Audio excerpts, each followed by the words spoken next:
अस्सलाम वालेकुम दोस्तों, कैसे हो? उम्मीद करता हूँ यार आप सब लोग ठीक होगे। तो मेरा नाम है गुलाम मोहम्मद, आप देख रहे हैं टेक्निकल GM4।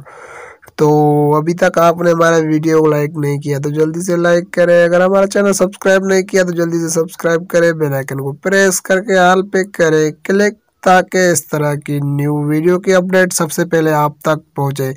तो आज हम आपको ऐसी एडिटिंग करके दिखाने वाले हैं जिसके ज़रिए आप अपने बैकग्राउंड या अपने पिक को अच्छा खासा मतलब लाइट रूम से एडिटिंग कर सकते हो। तो जल्दी से हमारे चैनल को सब्सक्राइब, बेल आइकन को करें प्रेस। चलते हैं हम वीडियो की तरफ। सिंपली आपने क्या करना है, अपना लाइट रूम में जाना है। जैसे ही आप लाइट रूम में जाओगे तो आपके पास कुछ